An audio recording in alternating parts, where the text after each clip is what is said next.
Welcome students हम class 7 का chapter number 8 कर रहे हैं, that is the working with fractions.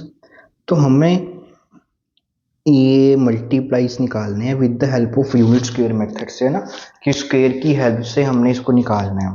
तो देखो बच्चों, हम कैसे निकालेंगे। फर्स्ट पार्ट है हमारे पास जिसमें हम करेंगे 2/3 को मल्टीप्लाई करेंगे 4/5 के साथ, है ना। तो इसके लिए सबसे पहले हम एक स्क्वायर ले लेते हैं।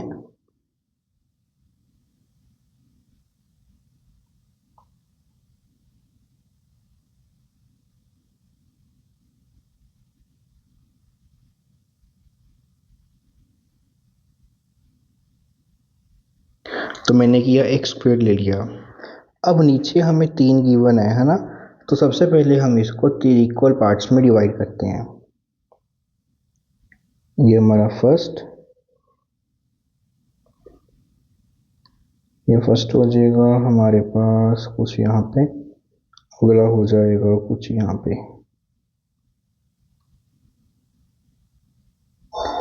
तो हमने किया इसको 3 इक्वल पार्ट्स में डिवाइड कर दिया। अब ऊपर की तरफ हमारे पास 2 है, तो हमने इसके 2 पार्ट्स को शेड कर देना है। तो देखिए हम इसको शेड करते हैं अभी,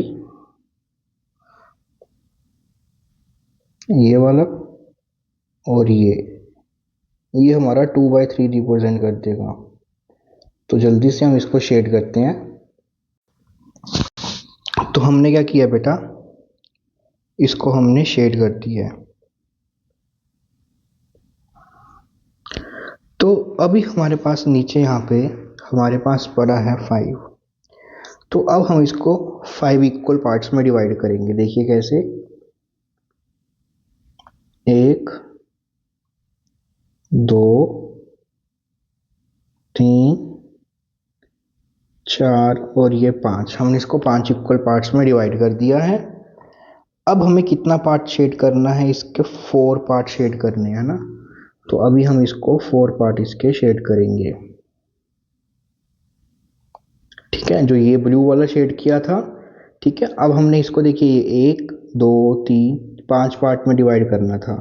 तो इसमें से हम अब 4 पार्ट शेड करेंगे। 4 पार्ट शेड करेंगे मतलब हमारे पास जो रीजन आएगा वो ये वाला रीजन आ जाएगा, ये 3 और ये 4। ये देखिए,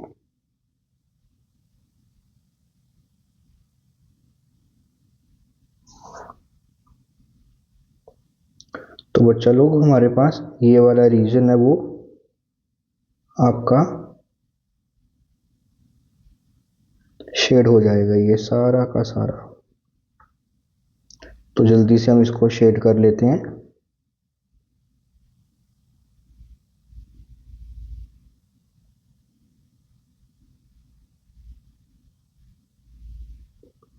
ठीक है, तो ये हमारा रीजन शेड हो गया सारा का सारा।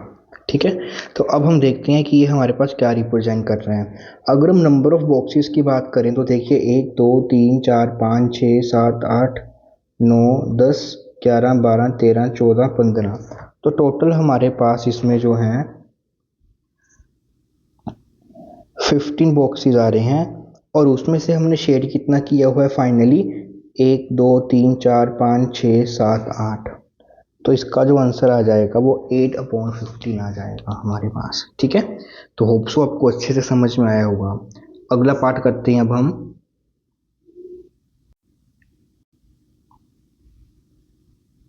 तो देखिए, अगला जो पार्ट है हमारे पास वो है 1/4 को हमने मल्टीप्लाई करना है 2/3 के साथ। तो जल्दी से हम सबसे पहले एक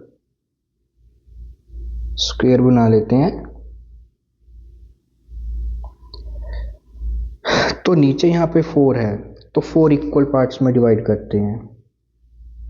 1 2 3 और ये 4। ठीक है, उसका हमने एक पार्ट ही लेना है, उसका हमने सिर्फ एक पार्ट ही लेना है। तो जल्दी से हम एक पार्ट को शेड कर लेते हैं हमारा। तो एक पार्ट जो है वो कैसा शेड होगा हमारे पास, ये वाला।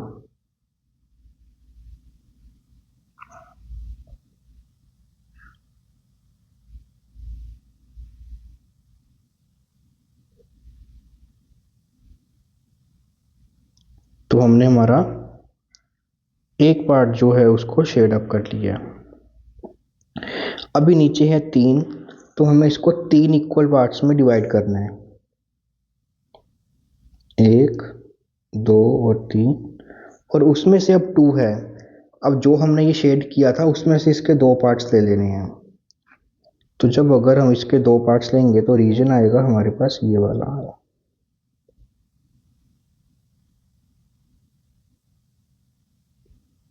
तो जल्दी से हम बेटा इसको शेड कर लेते हैं, तो ये बन जाएगा हमारे पास। ठीक है, तो अभी हमारे पास अगर हम टोटल काउंट करें तो हमारे पास टोटल 1 2 3 4 5 6 7 8 12 बॉक्सेस आ रहे हैं। नीचे कितने आ रहे हैं? 12 आ रहे हैं। उसमें से हमने कितने पार्ट को शेड कर लिया? फाइनली 1 और ये 2, तो 2/12 हमारे पास इसका आंसर आ जाएगा। अब हम हमारा सी पार्ट करते हैं।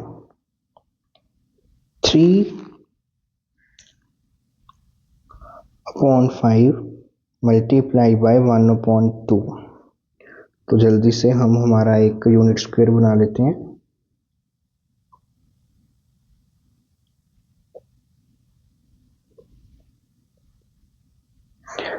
अब सबसे पहले नीचे 5 है, तो हम इसको 5 इक्वल पार्ट्स में डिवाइड कर लेते हैं। 1 2 3 4 और ये 5, और ऊपर 3 है ना? तो हमें इसके 3 पार्ट्स को शेड अप करना पड़ेगा।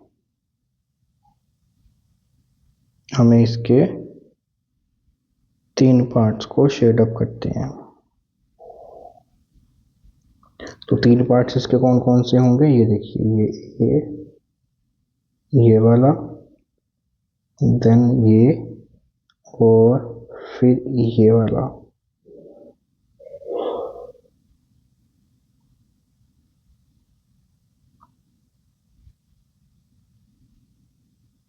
तो यहाँ पे बेटा हमारे पास इसके 3 पार्ट जो है हमने वो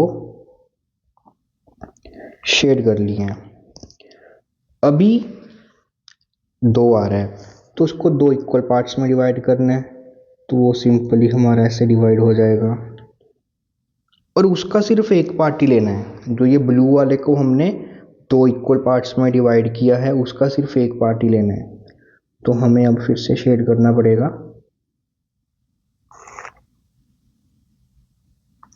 ठीक है, तो उसका एक पार्ट ये वाला शेड हो जाएगा आपका।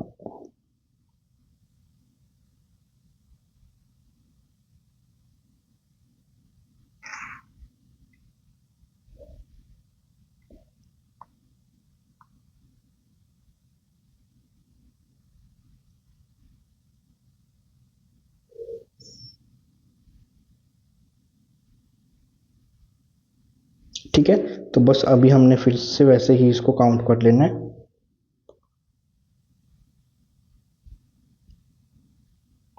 देखिए 1 2 3 4 5 6 7 8 9 10, टोटल हमारे पास 10 आ रहा है, और हमने 1 2 3 ही पार्ट उसके शेड अप किए हैं, तो ये 3/10 आ जाएगा।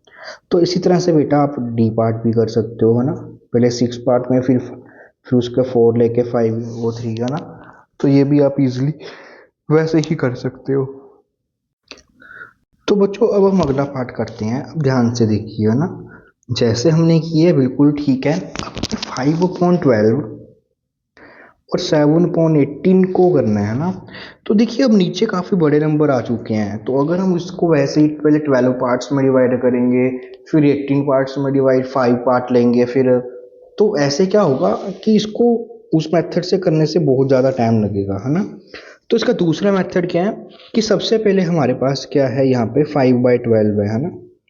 तो इसको हम देखते हैं इस तरह से कि ये हमारे पास क्या है, 1/12 है। क्या है हमारे पास? 1/12 है। तो हम वैसे ही जैसे हमने लास्ट लेक्चर में किया था, जो ये वाला पोर्शन है हमारे पास, ये वाला, इसको हम 1/12 इक्वल पार्ट्स में डिवाइड कर देंगे। मतलब कि हम 12 कॉलम्स बना लेंगे, है ना? हम क्या करेंगे, 12 कॉलम्स बना लेंगे। ठीक है, फिर उसके बाद हमारे पास क्या है, 1/18। फिर हमारे पास क्या है, 1/18 है। तो उसमें हम क्या करेंगे, अब जो हमारे पास ये वाली चीज है,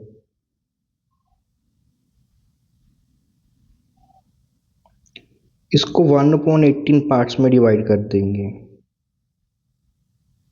इसको हम 1/18 इक्वल पार्ट्स में क्या कर देंगे, डिवाइड कर देंगे। ठीक है, तो ये हमारे पास इसका आंसर आ जाएगा, जो भी हमारे पास ये शेड होके आना है। ठीक है, बट अभी हमें क्या करना है कि यहाँ पे 5/12 है, यहाँ पे क्या है 5/12, और ऊपर की तरफ यहाँ पे हमारे पास 7 है। ठीक है, तो अभी ध्यान से देखिए, अभी हम क्या करने वाले हैं, ये 1/12 है, तो हमने तो इसको 12 इक्वल पार्ट्स में इस तरह से डिवाइड किया था, तो अब इसके 5 पार्ट ले लेने हैं इधर को। तो ये 1 2 3 4 5, ठीक है, और 7/18 था, तो इधर की तरफ 7 ले लेने हैं, 1 2 3 4 5 6 7। देखिए मैं आपको काउंट करके बताता हूँ। सबसे पहले जो 12 पार्ट्स थे हमारे पास, जैसे ये 1 2 3 4 5 6 7 8 9 10 11 12, इसमें से आपने 5 ले लेने हैं। तो 5 कौन कौन से आ रहे हैं, 1 2 3 4 और ये 5। फिर 1/18 थे इधर की तरफ, तो यहाँ पे आपको 7 ले लेने हैं, 1 2 3 4 5 6 और ये 7। तो यहाँ से आपके पास एक ये चीज बन जाएगी, ये वाला सारा पोर्शन आपने शेड कर लेना है। ठीक है, अब ये वाले पोर्शन में कितने बॉक्सेस आए हैं, है ना, ये हमें कैसे पता चलेगा कि हम number of columns into number of रोज कर देंगे। मतलब कि हम 7 को अगर सीधा मल्टीप्लाई कर दें 5, तो हमारे पास आ जाएगा 35। तो ठीक है, अब ये टोटल हमको पता करने थे। टोटल कैसे पता चलेंगे, आपके पास नंबर ऑफ कॉलम्स को उसके साथ मल्टीप्लाई कर दो रोज के साथ, तो ये कितना आएगा 216। तो नीचे 216, ऊपर हम निकाल ही चुके हैं 35, तो ये 35 आ जाएगा, है ना।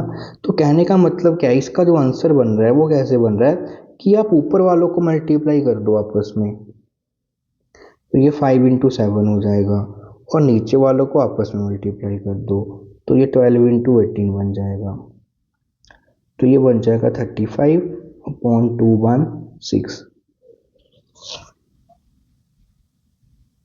ठीक है, तो देखिए यही हमारे पास एक स्टैंडर्ड फॉर्मूला है, A/B multiply by C/D is equal to A × C by B × D। मैं आपको कुछ और क्वेश्चंस करवाता हूँ। जैसे हमें अब मल्टीप्लाई करना है 5/11 मल्टीप्लाई बाय 8/9। तो आप कैसे करोगे, 5 को ऊपर वालों को ऊपर वाले के साथ मल्टीप्लाई, जो नीचे वाले नंबर है उनको नीचे वालों के साथ मल्टीप्लाई, तो ऊपर 40 आ जाएगा, नीचे 99 आ जाएगा। एक और देखिए, जैसे हमारे पास है 20/9 मल्टीप्लाई बाय 15 अपॉन, कुछ भी ले सकते हैं, हम 8 ले लेते हैं। तो इसको कैसे करेंगे, 20 को हम 15 के साथ, ऊपर वाले को ऊपर वाले के साथ मल्टीप्लाई, और नीचे वाले को नीचे वाले के साथ। तो ऊपर हमारे पास आ जाएगा बेटा 300, नीचे आ जाएगा 72। ठीक है,